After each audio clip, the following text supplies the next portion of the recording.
할렐루야. 연약한 우리를 사랑하셔서 주의 자녀 삼으신 놀라우신 주의 은총을 찬양합니다.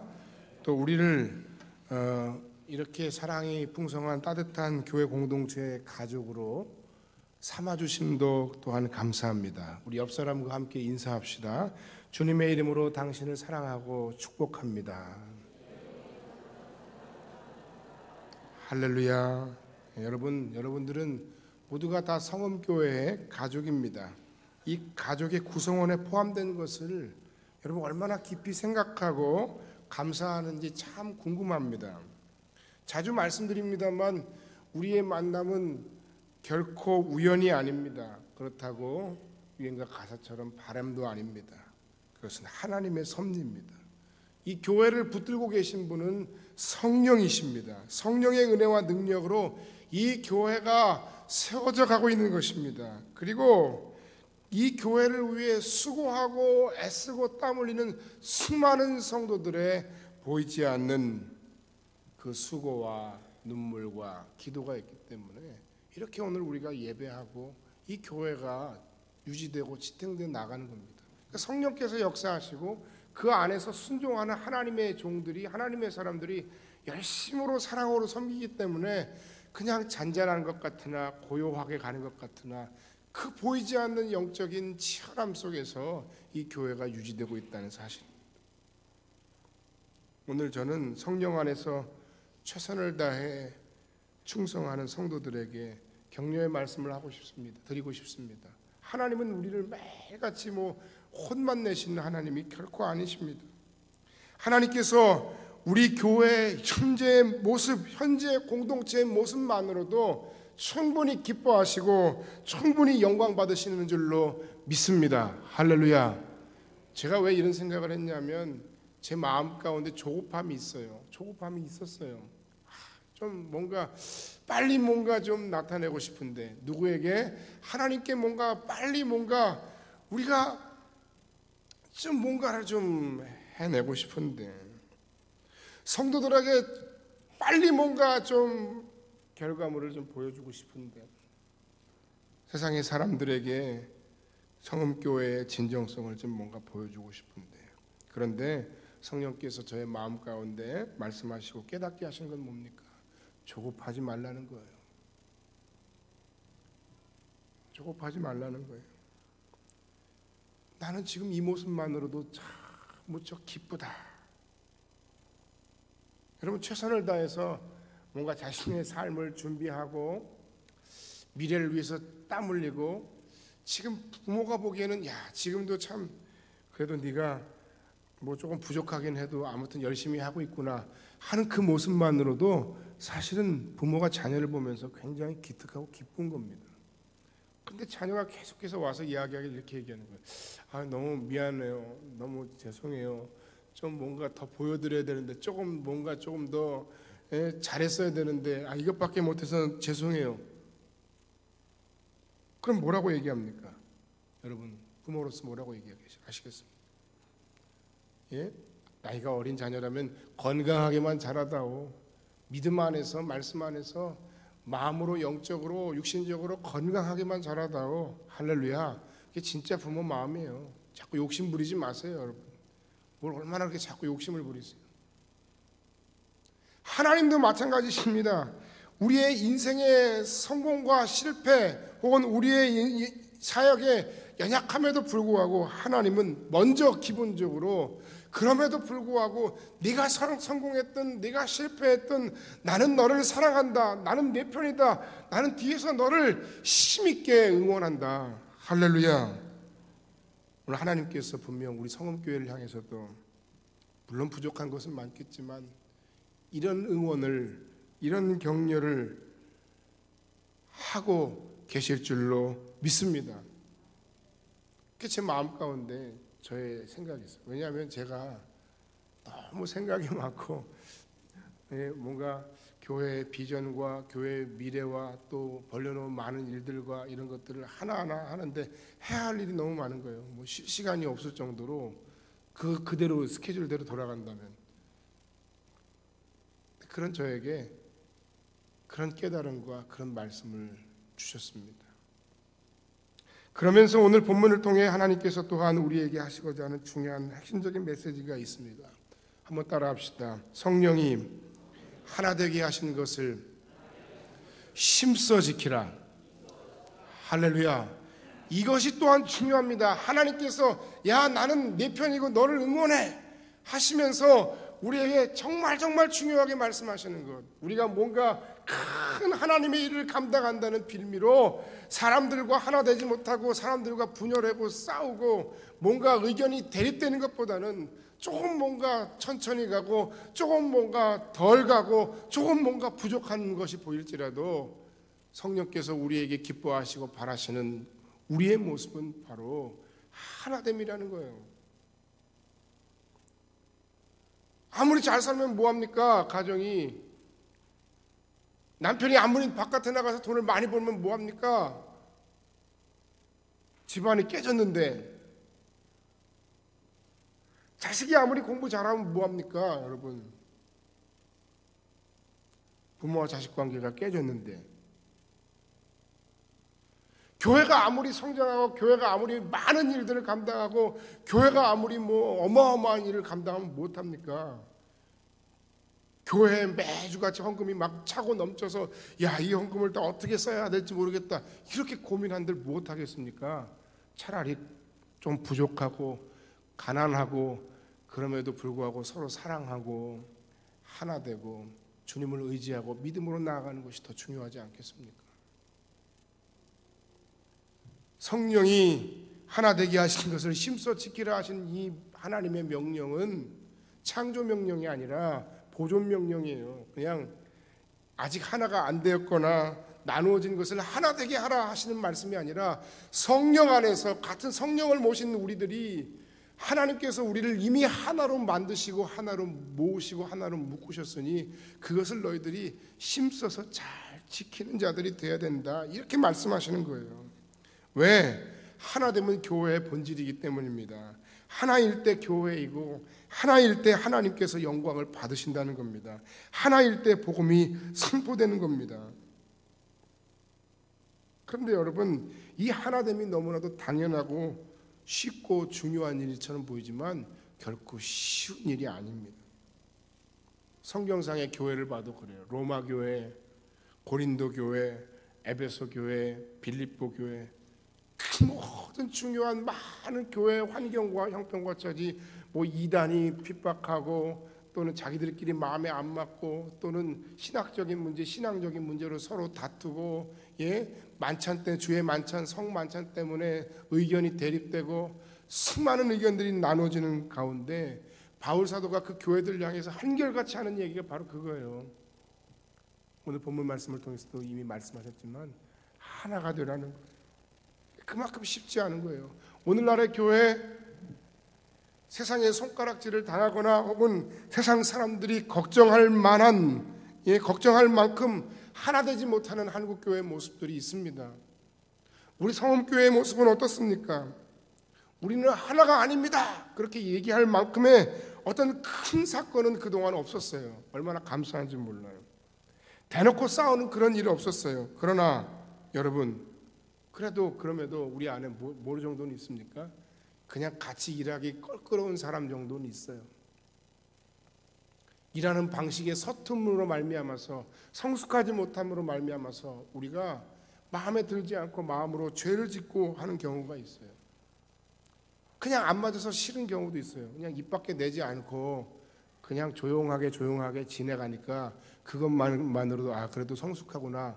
그러나 여러분, 사람의 생각과 연약한 성품으로는 그리스도 예수 안에서 우리가 하나가 되는 것이 결코 불가능해 보이지만, 그럼에도 불구하고 이 일을 명령하시고 이 일을 가능하게 하시는 분은 성령이십니다. 내 마음에 그런 미성숙한 생각마저도 성령은 바꾸기를 원하십니다. 내 마음의 미성숙한 입술마저도 성령은 바꾸기를 원하십니다. 또한 바꿀 수 있다고 말씀하시는 겁니다. 그러니 나 그냥 이렇게 살다가 죽게 내버려둬 이렇게 말하지 마세요. 할 수 없는 부분이에요. 그렇게 말하지 마세요. 오늘 본문 속에 보면 에베소서 4장 1절부터 16절 이 긴 말씀을 제가 왜 다 읽었을까요? 이 말씀 안에 여러분 하나 또는 하나됨에 대한 이야기가 무려 7번이나 계속해서 반복돼서 나오고 있어요. 쭉쭉쭉쭉쭉쭉 몇 번인지 지금 이제 와서 성경 읽지 말고 미리미리 읽으시고 7번이나 강조되고 나오고 있는데 이걸 이성적으로 분석적으로 이게 도대체 어떻게 무슨 의미로 사용됐을까 아무리 여러분 읽으려고 해도 그것보다 더 중요한 건 뭐예요? 이거는 가슴으로 읽어야 하는 본문인 거예요. 어떻게 해요? 가슴으로. 성령께서 내 마음의 이미지 속에 하나가 되라고 계속해서 말씀하시잖아요. 네? 평안에 매는 줄로 성령이 하나 되게 하신 것을 힘써시키라. 몸이 하나요 성령도 한 분이시요 너희의 부르심을 한 소망 안에서 부르심을 받았느니라. 주도 한 분이요 믿음도 하나요 세례도 하나요 하나님도 한 분이시니 만유의 아버지시라. 만유에 계시고 만유를 통일하시고 만유 가운데 계시도다 하면서 계속해서 그 하나됨에 대해서 그토록 강조하면서 우리에게 말씀하고 있어요. 여러분, 교회의 하나됨, 목사님 이 정도면 하나 되었으니까 괜찮지 않은가요? 나쁘다고는 할 수 없습니다만 그렇다고 만족하지 마시기 바랍니다. 우리가 방심하고 우리가 교만한 순간 우리 교회의 하나됨이 깨질 수 있기 때문입니다. 사단이 곳곳에서 우리의 연약함을 공격하려고 노리고 있기 때문입니다. 어떻게 하면 우리가 하나님 안에서 힘써서 이 하나됨을 지켜낼 수 있을까요? 첫 번째는 교회는 예수 그리스도의 피로 맺어진 영적인 가족임을 늘 고백하는 여러분들이 되시길 주의 이름으로 간절히 축원합니다. 할렐루야. 뭐 가족끼리 왜 이래? 뭐 이런 드라마도 있습니다만 여러분 많이 보십니까? 가족끼리 왜 이래?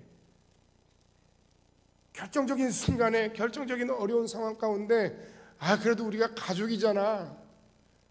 믿음 안에서 한 가족이잖아. 그렇게 이야기하고 그렇게 고백하고 그렇게 말하면 정말 많은 문제들이 해결되더라 하는 겁니다. 흔히들 세상에서 물보다 진한 것이 피라고 이야기하죠. 정말 그렇습니다. 피는 물보다 진합니다. 이 자리에도 그 피를 나누신 분들이 많이 있습니다. 그런데 여러분 그 피를 나눔이 육신적인 어떤 혈연의 관계에만 국한된 게 아닙니다.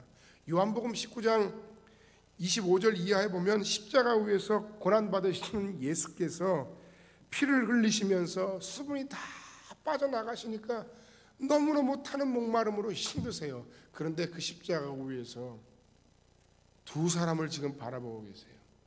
한 사람은 자신의 육신의 어머니인 마리아와 한 사람은 자신의 가장 사랑하는 제자 요한이에요. 그 마리아와 요한을 향해서 바라보시면 뭐라고 말씀하시냐면 높이 달린 나무에서 어머니에게 먼저 말하죠. 여자여 보소서 아들입니다. 누구를 가리키면서? 요한을 가리키면서 또 요한에게 자신의 육신의 어머니인 마리아를 가리키면서 말합니다. 보라 내 어머니랑. 여러분 많이 익숙한 장면 아닙니까? 한 가정을 이룰 때 주례자 혹은 예배를 집례하는 집례자가 있고 신랑 신부가 서 있습니다. 신랑은 신부를 평생 자신의 아내로 맞아 뭐 기쁠 때나 어쩌고 저쩌고 슬플 때나 당신의 아내로 맞이하겠습니까? 뭐 신부도 마찬가지 똑같은 질문을 하죠. 예수님은 그 자리에서 마리아와 요한을 두고 부부의 연을 선포하신 것이 아니라 뭐예요? 가족됨을 선포하신 거예요. 교회란 무엇이냐 하면 교회는 바로 가족입니다. 영적인 가족입니다. 십자가에서 태어난 가족입니다. 피로 맺어진 가족입니다. 그렇게 주님의 십자가 보혈 아래서 가족이 아니던 두 사람이 영적인 가족이 됐습니다. 그렇게 주님의 교회가 시작된 거예요. 그래서 누군가는 얘기했어요. 뭐라고 얘기했냐면 당신의 혈액형은 무엇입니까? 저는 A형인데요. 저는 B형인데요. 저는 AB형입니다. 저는 O형입니다. 아닙니다. 그리스도 예수 안에서 예수님으로 말미암아 하나 된 당신은 제2 형입니다. 여기 있는 어른들, 나이 드신 어른들 혹은 뭐 조금 나이를 먹어가는 모든 어른들, 교회에 작은 어린아이 아유 예쁘다 아유 예쁘다 하고 그냥 예쁜 것만 예쁘다고 할 게 아니라 크는 아이들, 학생들, 청년들, 젊은이들에게 이르기까지 여러분 그 아이들을 보면서 그 젊은이들을 보면서 다 내 자식 같고 다 내 조카 같고 내가 비록 아이가 없을지라도 그런 마음과 그런 생각으로 우리의 아이들을, 우리의 자녀들을, 우리의 젊은이들을 그렇게 바라봐야 돼. 아, 쟤네들은 왜 이렇게 하고 다니는 게 마음에 안 드냐? 당연히 마음에 안 들죠. 문화가 다르고 생각이 다른데요. 마음에 들래야 들 수가 없어요. 여러분, 예? 그렇게 보시면 오히려 또 맞는 것 같아요. 예? 민족과 그 국경을 초월해서 같은 나이에 있는 사람들은 오히려 비슷한 세대, 비슷한 생각을 가지고 있겠지만 오히려 같은 종족, 같은 민족일지라도 나이 차이가 많이 나면 많이 날수록 이건 다른 종족의 사람이에요. 그럼에도 불구하고 그 젊은이들 혹은 그 어린아이들을 바라보면서 불쌍히 여기고 안타까워하는 마음이 있어야 됩니다. 요즘 젊은 사람들 시집도 장가도 못 간답니다. 포기했답니다. 왜? 시간도 없고 돈도 없답니다. 심지어는 내가 결혼해서 왜 내가 그 아이들을 다 책임져야 되느냐 이런 사람들도 있답니다. 그 나는 한 7, 8년 전에 미국에 갔을 때 미국 교회의 10년 후에 앞으로의 모습이 절반 이상은 그 교회가 싱글일 것이다. 그런 얘기를 하길래 아이 설마 그 주기를 따르는 한국 교회도 앞으로 그렇게 될 것이다. 한 10년 주기로 그렇게 될 것이다. 한 15년, 20년 후에는 아이 설마 그래도 여기는 한국인데. 그런 예상들이 너무 기가 막히게 지금 요새 점점 맞아 떨어지는 사회 환경인 거예요. 그 사람들, 그 젊은이들을 바라보면서 그 어린아이들을 바라보면서 여러분 뭐라고 얘기해야 됩니까? 내가 다른 건 못해줘도 내가 너를 위해, 내가 당신을 위해, 내가 젊은이 자녀를 위해 내가 열심히 기도를 해줘봐. 힘내라 하고 격려하고 위로하는 어르신들이 되기를 주의 이름으로 간절히 축원합니다.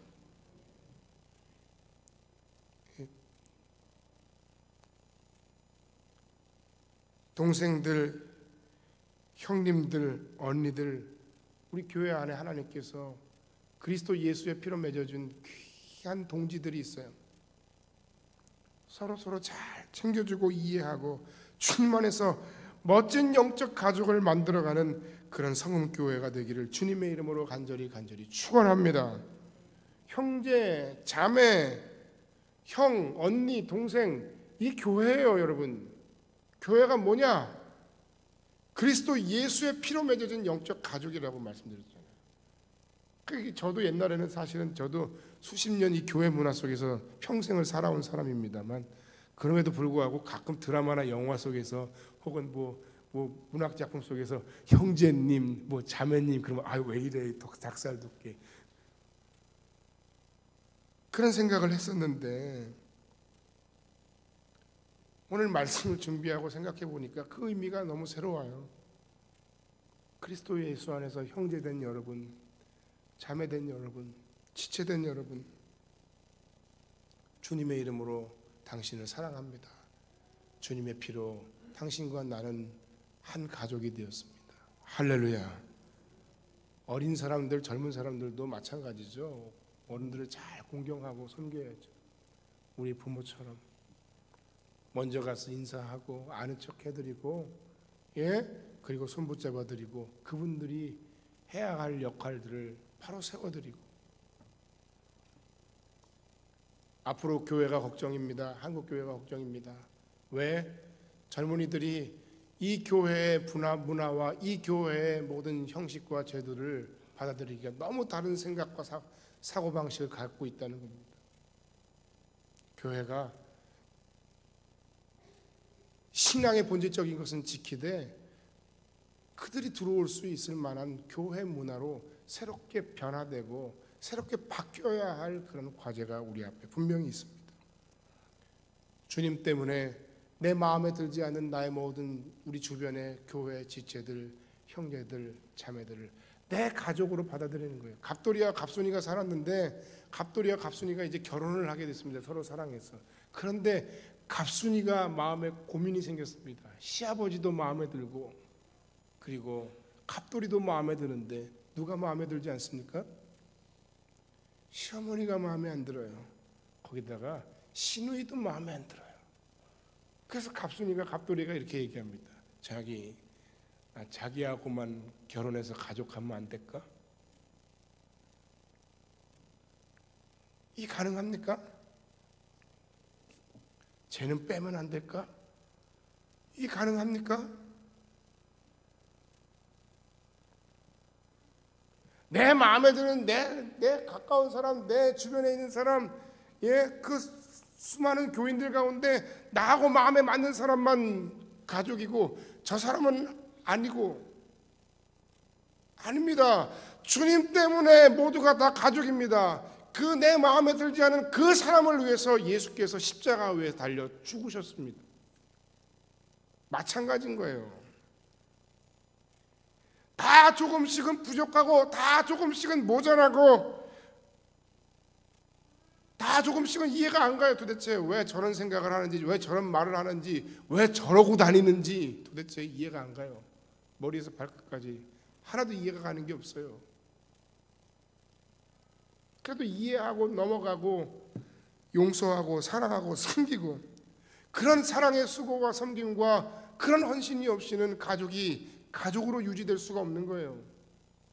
완벽하니까 참아줄만 하니까 참고 넘어가는 거 아니지 않습니까? 그게 가족이고 그게 교회인 겁니다. 외로운 세상 하나님께서 말씀하십니다. 내가 너와 늘 함께한다. 그런데 너와 늘 함께하는데 그 증거로 내가 이 외로운 세상, 힘든 세상, 사명을 감당하기 힘든 너의 모든 사역의 현장에 네 동료, 네 지체, 내 가족을 허락해 주마 하고 세우는 것이 바로 가족 공동체인 교회란 말입니다. 십자가의 보혈로 우리가 하나님의 자녀가 되었을 뿐만 아니라 하나님의 자녀로 된 우리가 그 십자가의 보혈로 도대체가 말도 안 되고 이해가 안 되는 저 사람과의 간격이 좁혀지고 벽이 허물어지는 역사가 가능하다는 겁니다. 주께서 십자가 위에서 죽으실 때 하나님과 우리 사이를 가로막았던 성전의 휘장이 갈라서 열린 것처럼 주께서 십자가 위에서 죽으시며 피 흘리실 때 저 사람과 나 사이의 이심의 벽, 교만의 벽, 이유를 알 수 없는 거부감의 벽, 학력, 지위, 빈부, 성별, 심지어는 인종의 벽마저도 허물어 우리를 그리스도 예수 안에서 진정한 영적 가족으로 만드는 것이 바로 십자가의 보혈의 능력입니다. 왜 여러분께서 그 십자가의 보혈의 능력을 부정하고 약화시키려 하십니까? 그래서 예수 안에서 예수의 피로 큰 가족이 된 것이 바로 교회인 겁니다. 오늘 이 시간 함께 고백합시다. 따라합시다. 당신과 나는 예수의 피로 맺어진 영적 가족입니다. 우리는 예수의 피로 맺어진 영적 가족입니다. 할렐루야. 두 번째, 교회의 하나됨을 지키는 진정한 능력은 성령의 충만함과 그 열매인 사랑의 섬김입니다. 무슨 말씀입니까? 가족 공동체로서의 교회를 하나 되게 하는 데 있어서 방해 요소는 어디나 다 도사리고 있어요. 제가 지난주에도 말씀드린 것 같은데 사랑하면서 너무나도 열리 사랑해서 결혼한 부부도 신혼여행 가면 많이 싸우고 심지어는 그 싸움이 도가 지나쳐서 신혼여행 갔다 오자마자 이혼하는 그런 부부도 그렇게 많다고 해요. 왜? 뭐예요? 살아온 삶의 상황과 문화가 너무 다른 거죠. 교회 안에서는 오직 하겠어요. 그러니까 여러분, 그 교회 안에서는 뭘 조심해야 됩니까? 다른 사람을 향한 그 비판이나 심지어는 잔소리를 조심해야 돼요. 다 그렇잖아요. 내가 왜 그런 소리를 들어야 돼? 그런 생각 다 갖고 있죠. 싫은 소리는 다 싫어해요. 그런 모든 부분들은 오직 뭐로만 접근해야 됩니까? 주님의 말씀과 사랑으로 접근해야 돼요. 그렇지 않으면 항상 모든 부분에 후유증이 생기기 마련입니다. 일하는 방식 당연히 다릅니다. 예? 심지어는 옷 입는 것도 다른데, 옷 입는 순서도. 옷 입는 순서도 다르다고요. 어떤 사람은 옷을 다 입고 마지막에 양말을 신지만 어떤 사람은 양말부터 신는 사람도 있잖아요. 어떤 게 맞는 거죠? 도대체 어떤 게 맞는 겁니까? 자기 취향대로 자기 마음대로 하는 거지, 그게 형식이 어디 있어요? 그게 뭐 그렇게 중요해요? 틀린 게 아니고 다르다는 걸 인정하면 되는데 잘 안 돼요. 심지어는 그냥 목소리만 들어도 싫대. 아유, 환장하고 미치죠. 이 문제에 대한 해답은 무엇입니까? 서로 사랑하라입니다. 서로 사랑하며 사랑으로 섬기는 겁니다. 제가 금요일도 말씀드렸죠. 예? 바울 사도가 고린도 교회의 그 성도들 고린도전서에서 마지막 장에 스데바나를 존중하고 인정하라. 왜? 그는 너희를 위해서 자기 스스로를 너희의 종으로 노예로 삼았기 때문이다.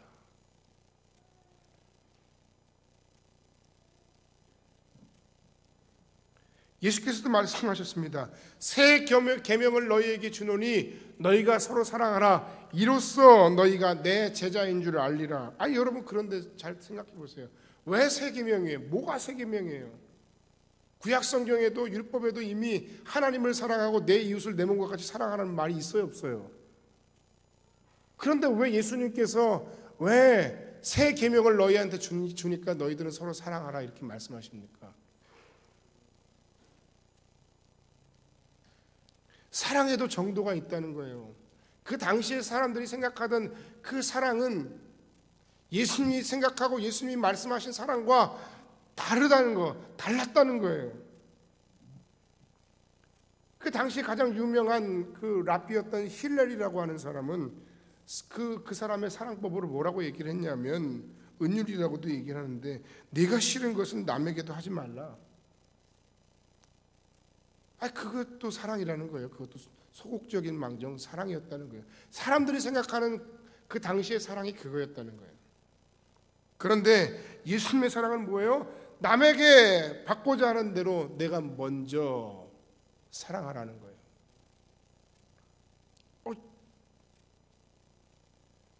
왜 나한테 저 사람이 이렇게 하지? 아니라 내가 받고 싶은 것을 먼저 내가 다른 사람에게 하라는 거예요.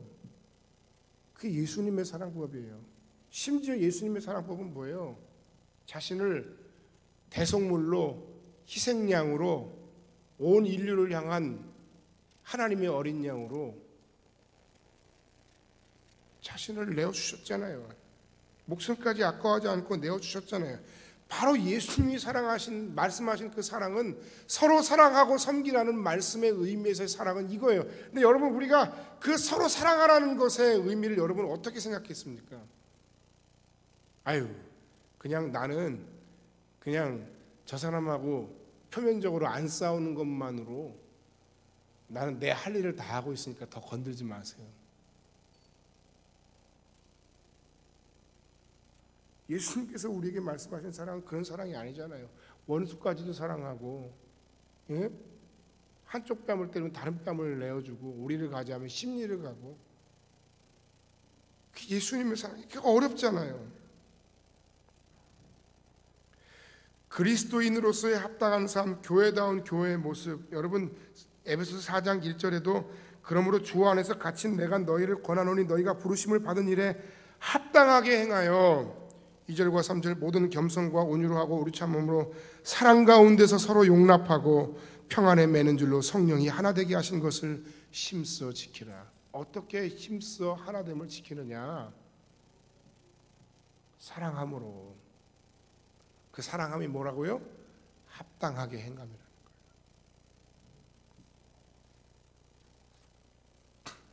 서로 사랑의 종노릇을 하라는 겁니다. 이 사랑만이 교회를 교회되게 하고 이 사랑만이 교회를 하나 되게 하는 진정한 힘이라고 말씀하고 있는 겁니다. 그런데 여러분, 여기서 도대체 이 사랑의 섬김하고 성령 충만함이 무슨 관계인지 여러분 아십니까?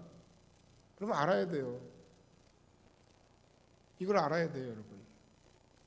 성령 충만합시다. 성령 충만합시다. 성령 충만해야 합니다라는 이야기를 참 많이 듣고 알을 텐데 이 성령 충만과 사랑으로 섬기는 게 도대체 어떤 관계인가? 여러분 성령 충만함을 뭐라고 생각하십니까? 어떤 신비적인 영적 은사와만 여러분 연관해서 생각하십니까? 신비적으로 주의 음성이 들리고 내가 그 말씀에 응답하고 뭔가 신비적인 어떤 영적인 은사를 행하여서 방언의 은사를 행하고 통역을 하고 영분별을 하고 뭐 신유의 은사를 이것도 다 영적 은사임에 분명합니다. 인정합니다. 다양성을 인정해야 합니다. 그런데 진정한 성령 충만함, 여러분 오늘 여러분에게 제가 이것을 말씀드리고 싶습니다. 이 진정한 성령 충만함을 여러분 우리가 제대로 알지 못하니까 부흥회 가서 기도원에서 열심히 은혜 받고 열심히 기도하다가 힘드니까 어떤 기도원에서 사람들이 차를 타러 내려오다가 서로 자리를 앉기 위해서 한 자리 남았네 하고 뛰어가다가 두 사람이 부딪히고 서로 욕지거리를 하고 싸웠다는 얘기 아닙니까? 이런 해프닝이 왜 연출됩니까? 성령 충만한 진정한 성령 충만함을 알지 못하기 때문입니다. 진정한 성령 충만함의 열매를 알지 못하기 때문입니다. 성령으로 충만하면 그 삶의 열매가 나타나는 거예요. 그 열매로 그 나무를 알 것이라고 예수님 말씀하시지 않았습니다. 우리가 진정으로 성령 충만하면 우리의 삶에 성령 충만함의 열매가 나타납니다. 그게 뭐냐? 갈라디아서 5장 22절 23절 오직 성령의 열매는 사랑과 희락과 화평과 오래 참음과 자비와 양성과 충성과 온유와 절제니 이 같은 것을 금지할 법이 없느니라. 성령 충만하면 뭐 하다고요? 사랑이 충만하다고요. 왜 우린 이걸 놓치고 살았을까요?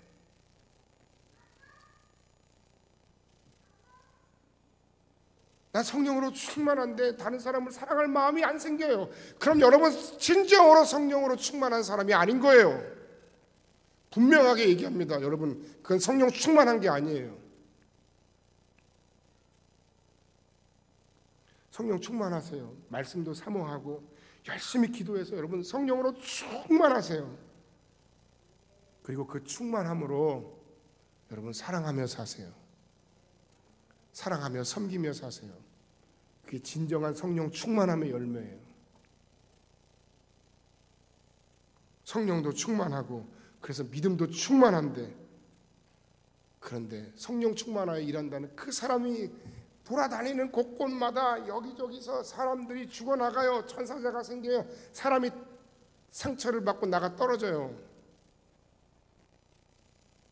어찌된 일입니까?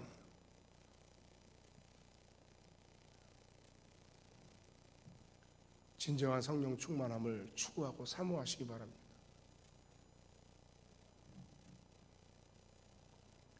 우리가 나이를 먹어가는 증상 가운데 하나가 정서적으로 다른 사람에 대한 관심이 사그라진답니다. 여러분 어떠세요? 사람 만나는 것도 귀찮고 남을 위해 기도하는 것도 귀찮고 남의 아픔을 함께 나누는 것도 너무 힘들고 귀찮고 다른 사람을 위해서 내 인생을 투자한다는 거 그럴 여유가 생기지 않아요. 왜 지금 뭐 힘이 빠져서 그럴 가능성도 있겠지만, 근데 여러분 그게 꼭 나이 탓만일까요? 여러분 젊게 삽시다. 사랑하며 사는 것이 젊게 사는 비결입니다. 다른 사람을 섬기며 사는 것이 젊게 사는 비결입니다. 다른 사람을 위해 기도하는 자가 진정한 영적인 젊은이입니다. 나이의 문제가 아닙니다. 직분도 하나님이 왜 우리에게 주셨느냐? 에베소서 4장 11절 12절 말씀에 보면 뭐라 그랬습니까? 거기 우리가 오늘 읽어보면 어떤 사람은 사도로, 어떤 사람은 선지자로, 어떤 사람은 복음 전하는 자로, 어떤 사람은 목사와 교사로 삼으셨으니 이는 성도를 온전하게 하여 봉사의 일을 하게 하며 그리스도의 몸을 세우려 하심이라.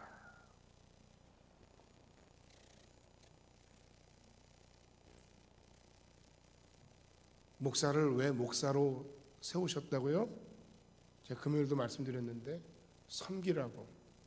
내가 누군지 뭐하는 사람인지 알면 스트레스를 덜 받는다고.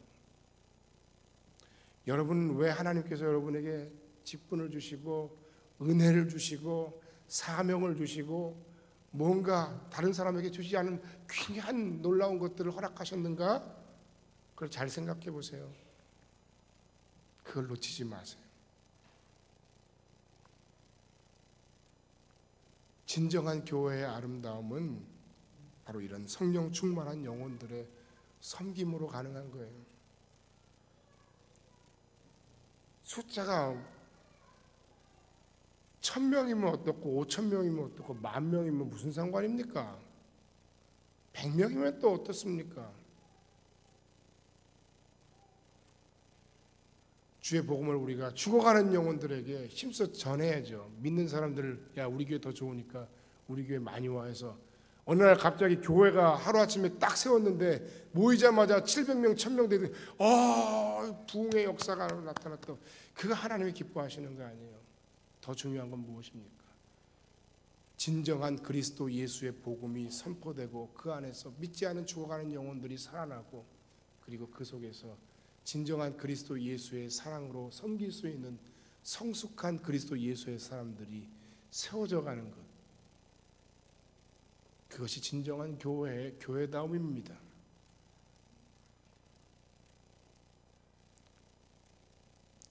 저는 우리 성음교회 진정으로 성령 충만하여 다른 사람들의 삶에 관심이 많고 그들을 위해 희생하고 자신을 내어주고 기도하며 자신에게 정말 아무것도 아닌 것 같은 그 교회 안과 교회 밖의 그 크고 작은 영혼들에 대해서 사랑을 실천하고 섬기는 정말 성령 충만한 하나님의 사람들이 이 교회 안에 많이 일어날 수 있기를 주의 이름으로 간절히 축원합니다. 그래서 목사도 성령 충만해야 됩니다. 장로님도 성령 충만하셔야 합니다. 안수 집사님, 권사님들도 더 성령 충만해야 합니다. 지금 가지고는 부족해요. 더 성령 충만해서 사랑이 충만해야 합니다. 결론의 말씀을 드리고 말씀을 마칩니다. 진정한 교회의 모습, 그것은 예수님의 십자가 보혈로 맺어진 가족 공동체입니다. 여러분 서로가 서로를 영적으로 입양하고 당신이 내 가족입니다. 오늘 오후에 셀 예배를 통해서 서로 고백하세요. 당신이 이제 진정한 믿음 안에 내 영적 가족입니다.